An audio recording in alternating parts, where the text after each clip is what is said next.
Folks, our guests today are Dave Root and Mark Niggemyer. They're the owners of Mountaineer Scuba. Dave and Mark, welcome to the show today. Thanks for having us, Jim. Thank you. Yeah, I'm really looking forward to learning more about Mountaineer Scuba and your story. Positively West Virginia. Positively West Virginia. Positively West Virginia is powered by Breezeline high-speed fiber internet and sponsored by Highmark West Virginia, Freedom Kia of Morgantown, and Humble Influence. With the help of these sponsors, we're able to share the positive business stories of West Virginians, including the one from today's episode. So Dave, let's start right at the top. For our listeners who may not know, give us the overview. Tell us about Mountaineer Scuba.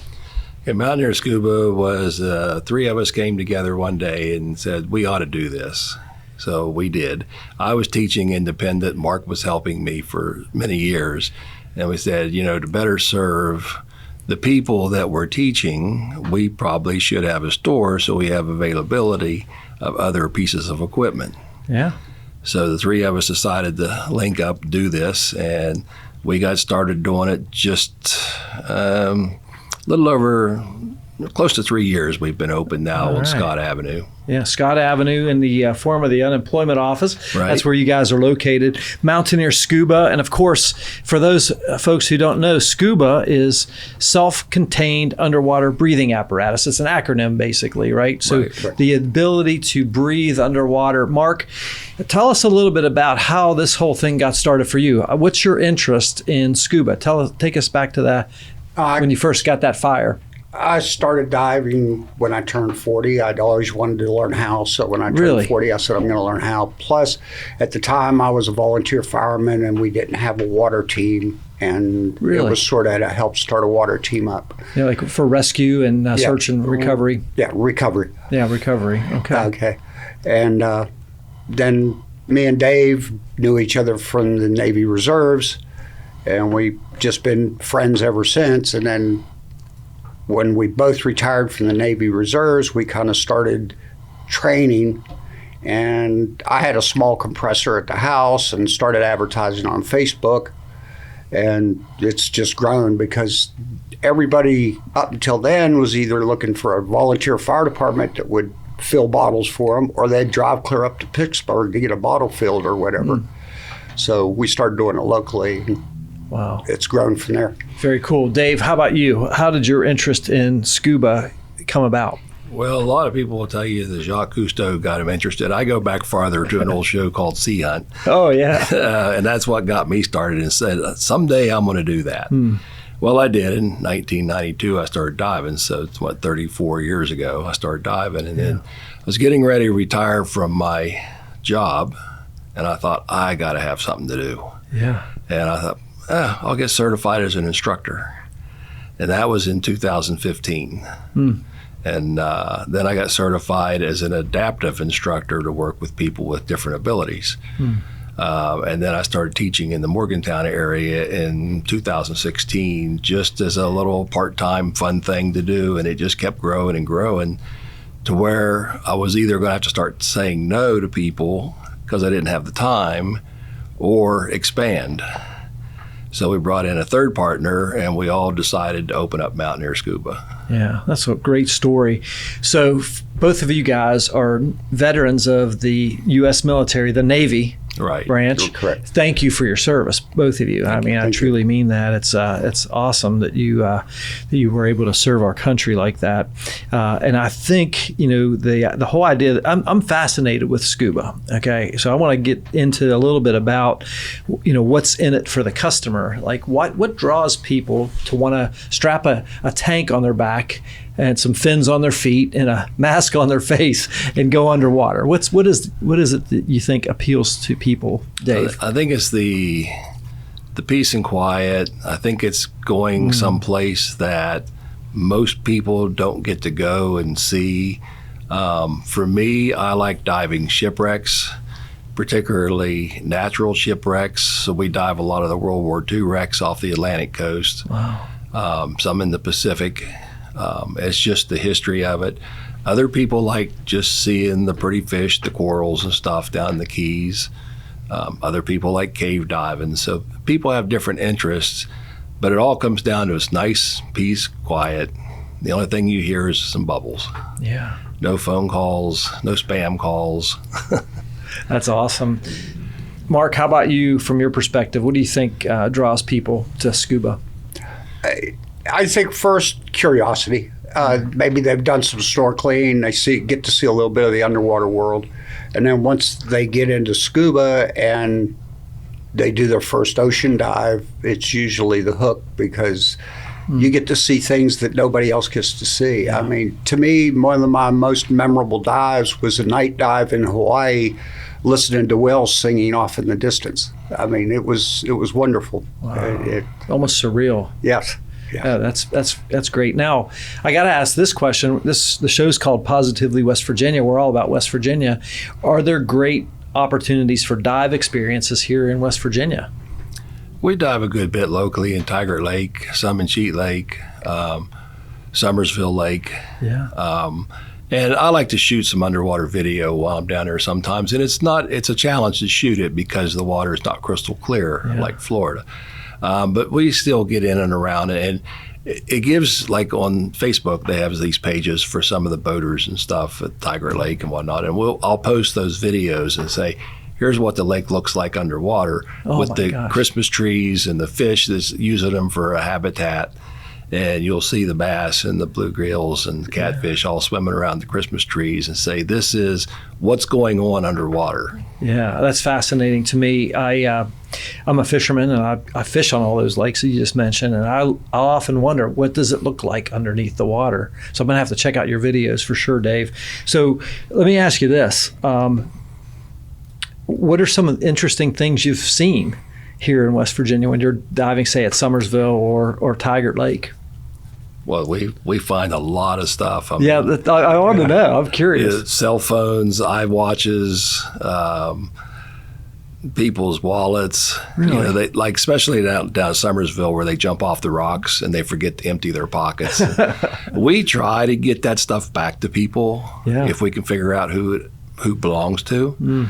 And we've mailed cell phones back to people. Really? We've had them come pick them up. We find a lot of boat anchors. And we usually say, we got all these tons of anchors and stuff we're trying to get rid of because we keep finding them. Very cool. But yeah, it's just something we do for fun and not trying to, other than the store. I mean, when we're out diving for fun and stuff, it's just trying to help people out. Yeah. We'll get phone calls that say, hey, I lost my phone. Can you come find it? Really? And we'll respond to those from time to time. Yeah, that's good. Mark, how about you? What's one of the most interesting things you've seen here in West Virginia diving? Just the topography of being underwater and just looking around. I'm amazed at how many people actually throw their beer cans off their boats, leave them, and we pick some of that stuff up. Yeah, but that's cool. the iPhones, like I found 5 on one dive the last time I was at Summersville, and we got 3 of them back to their owners. The other 2, we had no information on them. So that's really interesting. So when you're at Summersville, I imagine I've been on Summersville, especially when there's not a lot of rain and precipitation and so forth, and the water is pretty clear. Is that like the clearest body of water that we have here in West Virginia, Summersville? I'd say so. Yeah. It's just it's pretty uncanny how clear the water can be sometimes. Yeah, it can be. And it's deep. On weather. Summersville's a deep lake. It goes a little over 300 feet. Yeah, right there around the dam and so forth. Yeah, that's really cool. This is Positively West Virginia. We'll be right back. Your prescriptions are designed to keep you healthy, active, full of life. At Highmark Blue Cross Blue Shield, we're making vital medicine more affordable. Because when your prescriptions don't cost an arm and a leg, you can use those limbs for something more meaningful. Because life. Highmark Blue Cross Blue Shield, West Virginia. Stay connected with an unbeatable deal from Breezeline. Voted best in Mountaineer country for their reliable, high-speed fiber internet for a low cost, Breezeline is the best gig in town. You know, here at InnerAction Media, we rely on high-speed internet every single day to ensure we can deliver the best content possible for our clients and when we publish Positively West Virginia each week. That's why we use Breezeline. It's affordable, fast, and they're great people as well. Learn more about Breezeline's internet, TV, and mobile options at breezeline.com. Folks, we're back. We're visiting with Dave Root and Mark Niggemyer. They're the owners of Mountaineer Scuba. Guys, let's talk a little bit about your customers. Where are they living? Are they primarily here in the north central West Virginia area? You guys are located in Morgantown. Where are your customers coming from? The bulk of them are in the Clarksburg, Morgantown, surrounding areas. We do occasionally get people up from Charleston, Beckley, southern Pennsylvania, western Maryland. So we've reached out. I've had people come up from Virginia to take our class. Really? And that always amazed me because there's our dive stores in between us.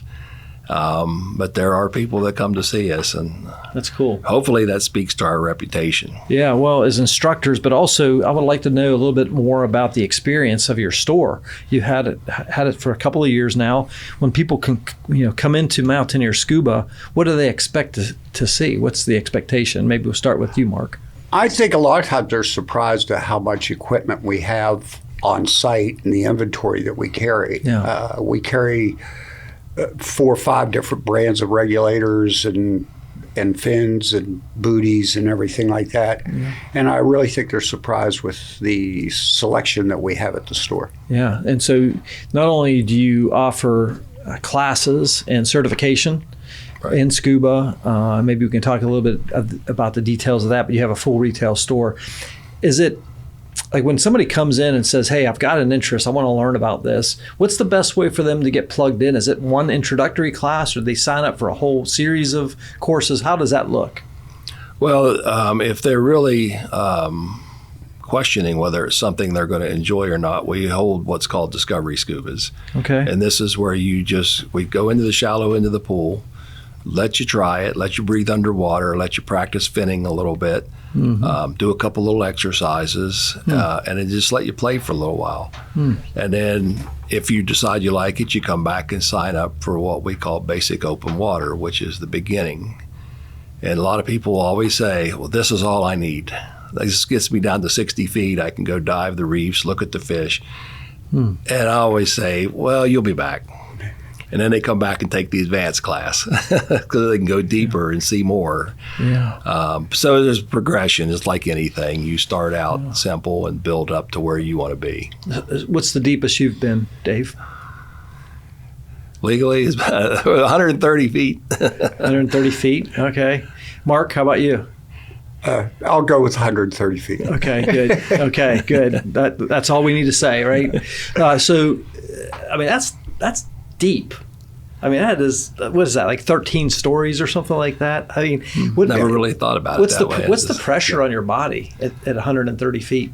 Same as at 10 feet. Really? Yeah. Well, every 33 feet is an atmosphere. Okay. So you're living in one atmosphere right now. That's 14.7 pounds per square inch. So every 33 feet, you're going to add another atmosphere. So at 33 feet, you're at 2 atmospheres. And then 66, 99, and so forth. So you just keep piling on another 14.7. But can you feel it, like on your body? No, the pressure? your body's mostly water. Yeah. It's adapting. Your body actually shrinks from under the pressure, but because your body's mostly water, it equalizes and you don't feel the pressure. What are some of the things that that you know, like when people come to Mountaineer Scuba for the first time, maybe to take that discovery course and want to play in the water in the shallow end, like you were talking about, what are some things that are their biggest fears with scuba? Clearing the mask. Clearing the mask. Like, what does that mean? Like, it gets foggy? No. We have them literally flood the mask. Okay. And then you just look up and you exhale through your nose and all the water comes right out. Underwater? But underwater. Really? But most first-time divers, that one kind of panics it more than anything else. Yeah. And why is that important to have that skill? Because if you're at 60 feet and your mask floods because somebody kicked it with a fin or something like that, yeah, you have to be able to clear it without going clear to the surface.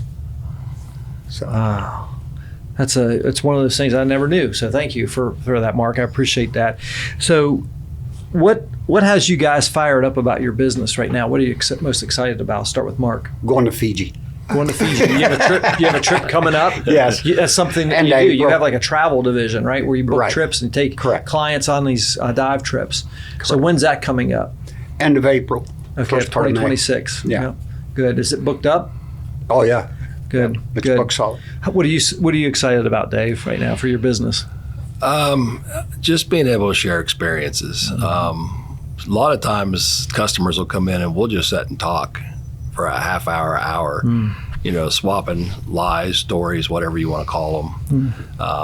But sometimes you just get excited about talking about it. Other times it's just like right now we've been sitting around saying, man, the weather's got to break. I got to go dive and my skin's getting dry. Yeah. Got to get in the water. Yeah. Now, are you able to dive around here in the wintertime? Like, do you brave the cold temperatures and the icy waters, or no? We have dry suits. Yeah. So you can actually dive in icy conditions with dry suits on, depending on the amount of clothing you have on underneath what we call the underwear. But the dry suit keeps the water off of you, and you got the clothes on underneath of it. Plus, you've got a layer of air, which is the insulator. So you can hit some pretty cold waters. That's pretty cool. I have dove 46 degrees in a wetsuit too. But that's usually about a half hour limit. After that, you start getting too cold. Yeah, hypothermia starts setting in. It starts making you shiver a little bit. Fingers get a little That's hard to not move. Now, when you were talking about shooting underwater video, do you have a specialized camera rig for that, or tell us a little bit about how you are able to do that? Yeah, it's like anything. I mean, there are cameras out there available to you that you can buy that are waterproof. You can also get waterproof housings. You can pick, like, say, for instance, you got a expensive Nikon or Canon. You could go out and buy a housing to put in it and then get it sealed up to where you can take it underwater. And you can, do macro, do wide angle, just like anything else. Yeah. It's just another level of difficulty trying to do it underwater. Because if you don't get your lighting just right, you get feedback from the dirt hanging in the water. It looks like a snowstorm. Yeah, exactly. So it just adds a little bit more difficulty to it. What's the long-term play for you guys? What do you want to do with Mountaineer Scuba long-term? Either one of you guys can answer that one. Just keep people interested and keep them in the water diving. I mean, it's really a passion for you guys, isn't it? It is for us, yeah. Yeah, it's a business, but it's also a passion. Right. Well, the only reason it's a business is because it was a passion. Yeah, and we're still growing with it. Absolutely. I like to tell people I'm still learning. This is Positively West Virginia. We'll be right back. In a world obsessed with leadership, what if the real key to success is followership? We hear it all the time. Be a leader, take charge. But what if the most impactful people aren't the ones leading from the front? In Humble Influence, I explore how humility, collaboration, and shared purpose empower followers to create meaningful change in business, organizations, and relationships. Discover the strength of true followership with Humble Influence. Folks, we're back. We're visiting with Dave Roots and Mark Niggemyer with Mountaineer Scuba here in Morgantown. Guys, you brought along a rig, so to speak, the apparatus for diving. Maybe you could talk a little bit about some of the equipment that's involved. Just kind of an overview. You don't have to get too detailed. Okay, do you want to explain it or you want me to? I can. Okay. Yeah, you can just do it sitting there, Mark. Okay. All right. Well, you have your basic tank. These tanks weigh about 32 pounds empty, and with the air in them, they push 39 pounds.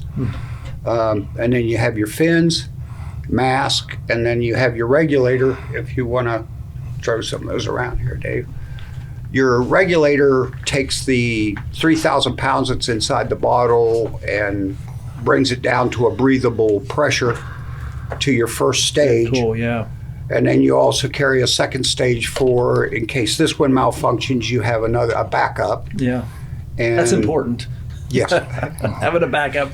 And then the canvas is a buoyancy compensator. And as you go down, that's where you put your lead weights and so forth to counterbalance. you add a little bit of air so that you are basically neutral buoyancy. Yeah, that makes sense. Yeah, that's very cool. So You float. what does a package like this, cost to get somebody started in a scuba experience once they get certified and all that? You can start as low as probably about $750. Okay, that's and reasonable. then it just climbs from there depending on the type of equipment you buy and so on and so forth. Yeah. Now, this is a big question, and it's probably going to sound very dumb, but what kind of air is in here? Is it pure oxygen? What is it? It's Standard just air. compressed air. Compressed We air. literally have a large compressor that runs and it just pumps the air into the bottle. So it's not just So pure it's oxygen. No, No. it's Because that would probably kill you, right? But below 20 feet, oxygen gets extremely toxic. Really? So it's just runs compressed air. 21% oxygen in standard air. Now we do nitrox blending also to extend people's bottom times, and the more oxygen you put in it restricts how deep you can go. So that's a specialty class all in itself, learning how to dive with mixed gas. There's another one called Trimix that tech divers use that allows you to go to 300 feet deep No kidding. by taking out nitrogen so that the narcosis doesn't affect you as bad. Yeah, and is that like the pressure and the getting into your bloodstream and all that kind of Right. stuff, Right. the toxic gases. All right, so this is very compelling to me because I love the water. I'm a water guy. I mentioned I'm a fisherman.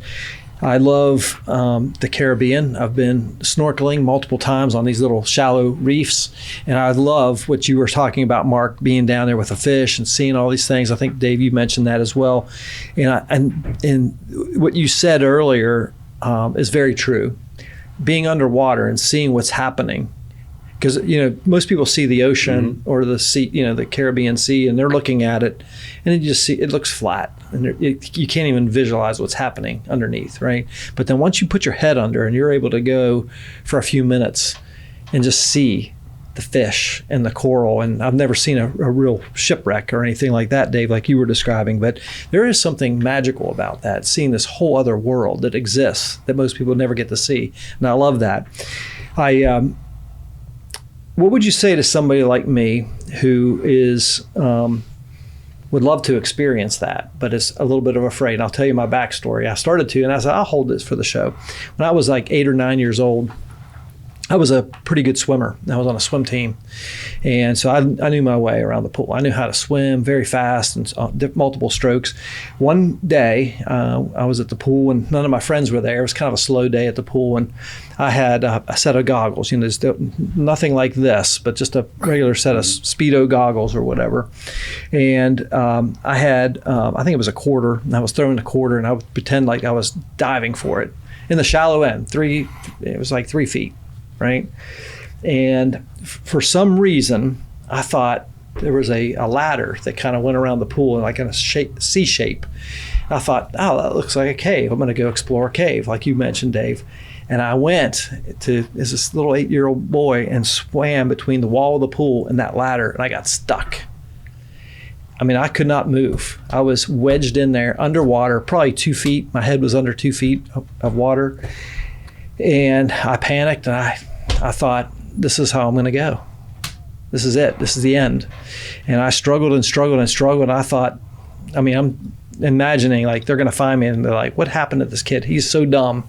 Why would he swim between the ladder and the pool? And somehow, by the grace of God, I broke loose and popped to the surface. And just, as you can imagine, was just gasping for air. And ever since then, the idea of scuba has been in my mind, because I would love to go explore that, what I've seen snorkeling, but I've always been afraid. Like, I can't do it. How can somebody like me break through that? Well, again, this is where we talked about the Discovery Scuba. Mm-hmm. And this gives you the opportunity to find out that you can do it. And it's not as scary as it may seem. We've had people that just downright acted like they were really scared, and once they got underwater and realized, wait a minute, I can breathe underwater. And the biggest challenge is we are typically nose breathers, and it's the learning to breathe through your mouth instead of the nose. Once you've got that down, the rest of it comes easy. How do you do it? It's just repetitiveness. Just keep doing it. And, it's the same with the buoyancy. People say, I can't get my buoyancy under control. Well, dive more, get used to it, work with it, play with it. Repetition. We'll work with you to give you some tips of the trade. But it's repetitiveness. Keep trying, keep working with it, dive more. Yeah. So do you offer these classes year round? Is it a summertime thing? Talk about that. And where do you do these classes in the pool? Where's the pool? We mostly use the Bridgeport pool, the Bridge Sports Complex. Yeah. We've done a little bit at Milan Park, but the Bridge has been really supportive of us and helped us out a lot, or scheduling wise, things like that. So the first stage is the coursework. You have to do the book work. That's online. It's at your pace. Work on it when you can. You've got a year to get it done. Then it locks you out. But most people don't take that time. And then once you finish the coursework, then we go into the pool. And once you do 5 dives in the pool to learn all the skills, and I like to say that we teach you to dive in the pool. You've learned all the skills. After the pool is done, that's 2 days in the pool, we go to the open water, the lake. And this is, I call it the final exam. You're going to show me that you learned in the pool what you're supposed to know. And we stress doing it safely. Yeah. If we don't feel that you're being safe, we will practice and practice and practice until you get it down. In the multiple years that I've been teaching, I've only had to fail one person. Really? We've been able to work with everybody and that's amazing. Get them through That's a great track record. So you mentioned going out to a lake in the open water to get that final exam. And on your logo, I see you have the diver down flag. Right. And I've often wondered this because I have a bass boat. I'm out on the water a lot. And we also have a little pontoon boat that we keep out at Cheat Lake here. And I've seen the diver down flag. So it may have been you guys out there when I'm out. What is the rule or the regulation or rule, whatever it is, on proximity to that diver down flag? In other words, if I see that diver down flag on Summersville Lake or Tigert Lake, what's the 100 feet. How much is it? 100 feet. 100 feet. And so as your divers are down there, they can't go past that 100 feet either, right? Well, boats can't come into that 100-foot range. And if you look at the West Virginia fish game laws, there's a section on diving, spear fishing, scuba diving, and it explains the diver down flag, tells you what it is, because there's a lot of boaters that don't know what that flag is. And they need to know because that's right, you guys are out there diving, right? We have to surface within within 100 feet of that flag, and they have to stay outside of that 100 foot. Yeah. Doesn't always happen, but that's what the rules are. Have you ever had any close calls like that with boats Time or coming two. in? A time or two. And we've had people that saw our flag and knew what it meant and still encroached in on it because they would come in and say, hey, I lost something. So you're underwater and you can hear the boat motor. They'll be throttling it. That's not cool. Yeah. And you think, what's this guy doing? And finally you just come up to the surface and, oh, well, I lost my keys and I can't drive home. Can you come with me to help me find my keys? Oh my goodness, that's not cool at all. Yeah, you gotta obey the rules, right? And you gotta know the rules. And I think that's something that's very important. And I sorry to pontificate on that a little bit, but I do feel like there's a lax, especially out on the water, with boat rules and not just courtesy, but actually obeying the Right. So I appreciate that. From a leadership standpoint, I want to ask both of you guys this question. I'm a student of leadership, and you guys have both served in our United States military, both Navy veterans. Again, thank you for your service.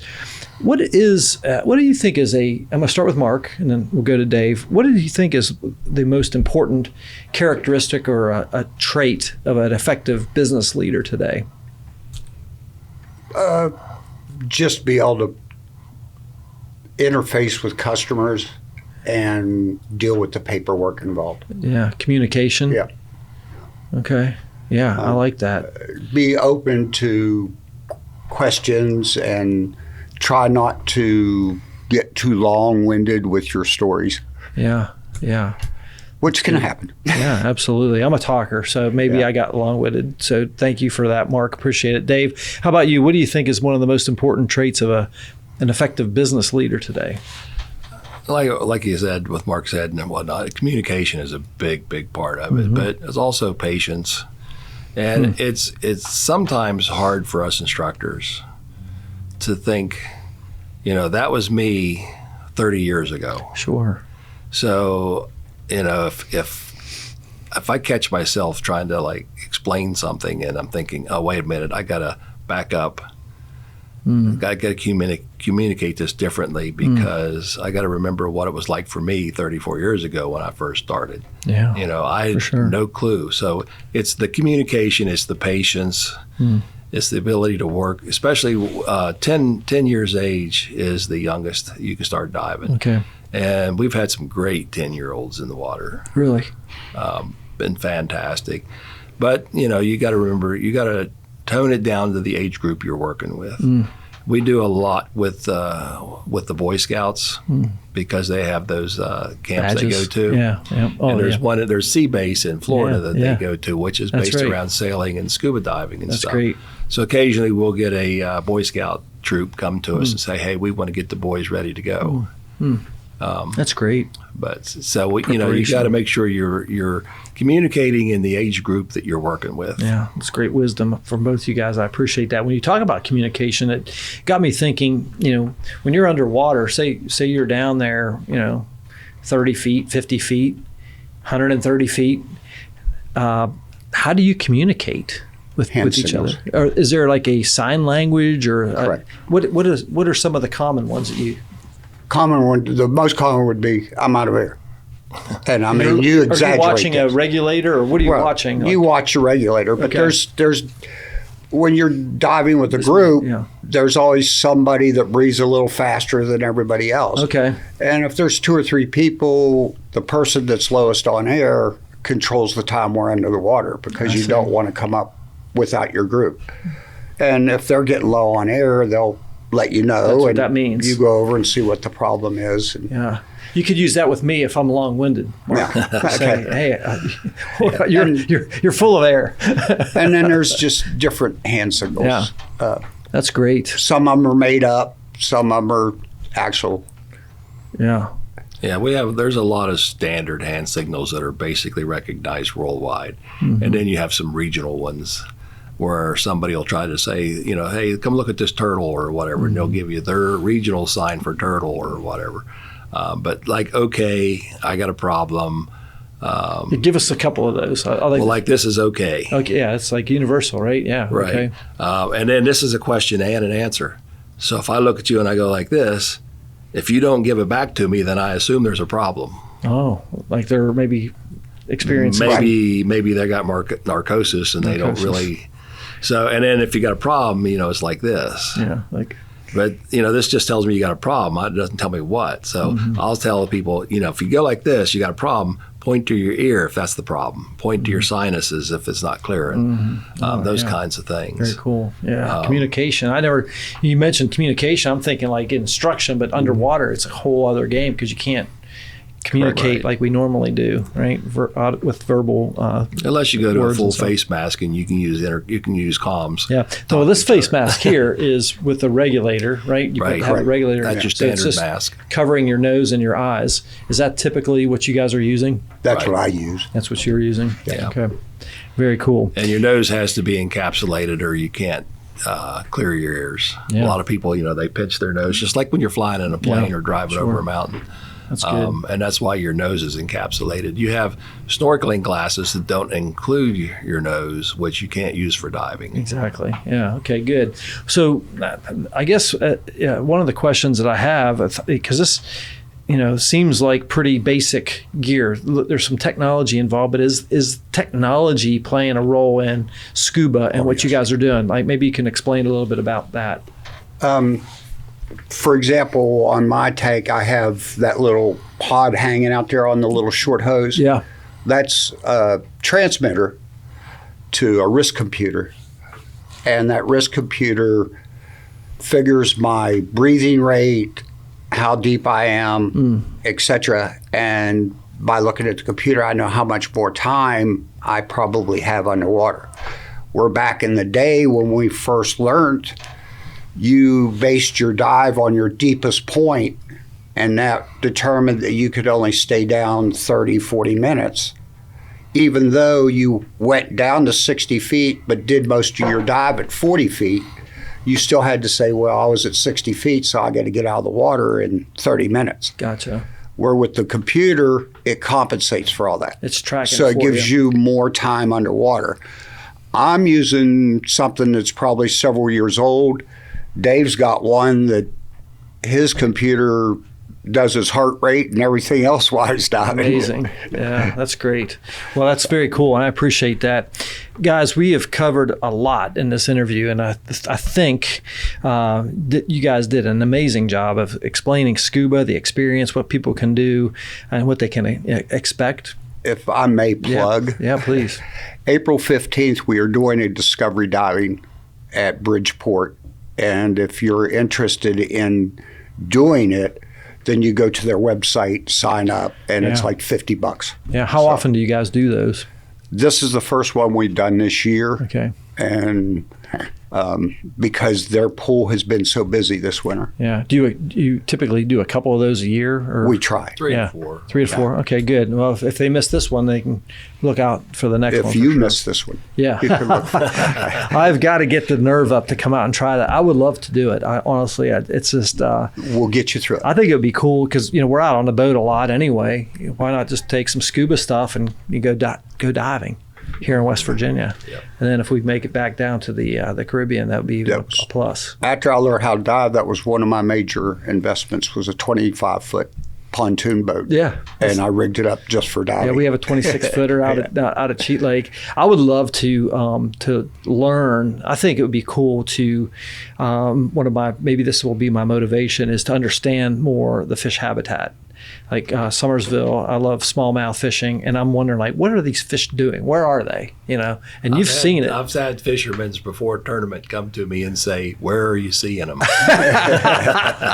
Well, it's interesting because I have electronics. You have sonar and all these different things. I don't have the latest forward facing sonar, but you can see the contours of the bottom, and you can imagine here's a point coming out, especially like in this time of year, spring, before the summer pool. Right, you're at winter pool, and you can see where the points are coming down. You can kind of imagine the contour, right? And you've seen things at winter pool, and then when the lake fills back up, you go, okay, I know there's a big boulder field right here, right? Because I've seen it on this point or this ledge or whatever. But being able to get down there and see how the fish are relating would be super interesting to me. I'd probably do that more than I would fish then.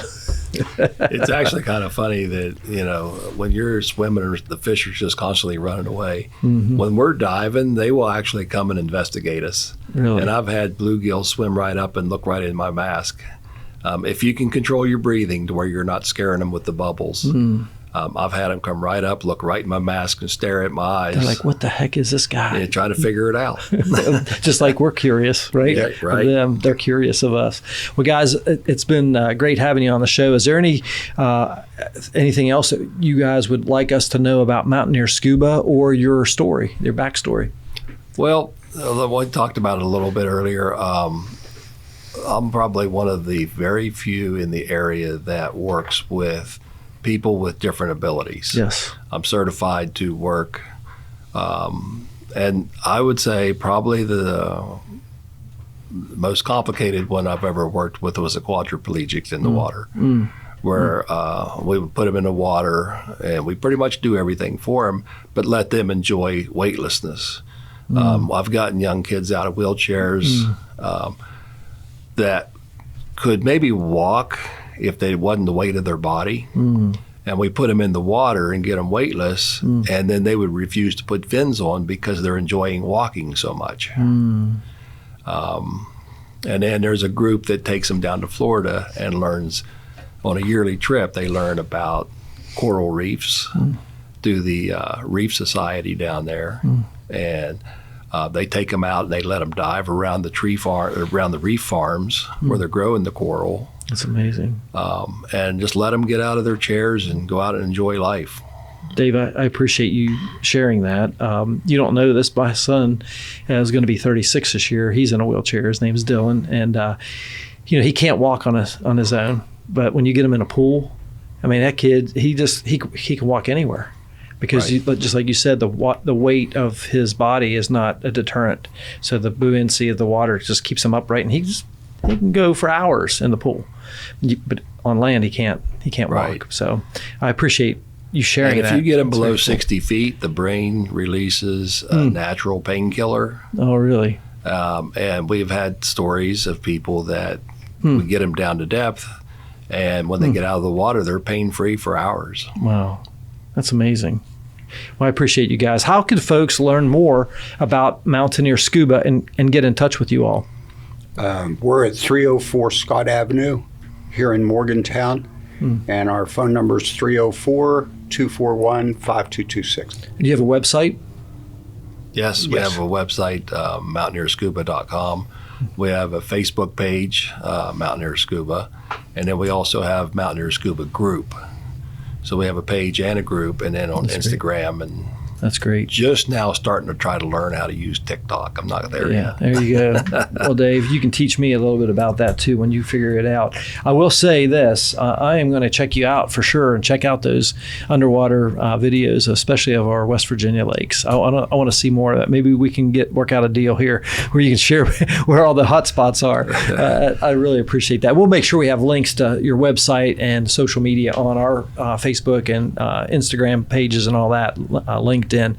Our guests once again today are Dave Root and Mark Niggemyer with Mountaineer Scuba. Guys, this has been a great conversation. I think you added a lot of insight to your business, but also to scuba and the entire sport activity around scuba and what it means. And hopefully this will encourage people to get out there and not only try scuba, visit your place, but maybe be inspired by your story too, to start your business with what was a passion project and now is a full-fledged business here in the Morgantown area.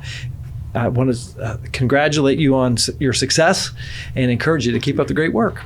Thank you very much. Yeah. Thank you for the time. We do have another instructor. His name is Nick Smittle, who works with us.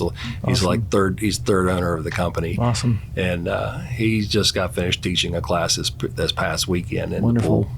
the pool. Guys, thanks again for being here. Folks, our guests once again, Dave Root and Mark Niggemyer with Mountaineer Scuba. This is a wrap on another episode of Positively West Virginia. If you or someone you know would be a great guest on our show, drop us a line on our website at positivelywv.com. And of course, we appreciate your encouragement along the way with our show and sharing these great stories of people like Dave and Mark and Mountaineer Scuba. It helps their business. It helps Positively West Virginia. It helps us on our mission of sharing the great positive business stories here in West Virginia. On behalf of our entire Positively West Virginia team, including our producer today, Mr. Jimmy Murray behind the controls, I'm your host, Jim Matuga. Stay positive, West Virginia. We'd like to thank our partners, Highmark West Virginia, Freedom Kia of Morgantown, InnerAction Media, Humble Influence, and our studio sponsor, Breezeline, for helping to share these positive stories. If you'd like to become a sponsor of the Positively West Virginia podcast, visit positivelywv.com/sponsor.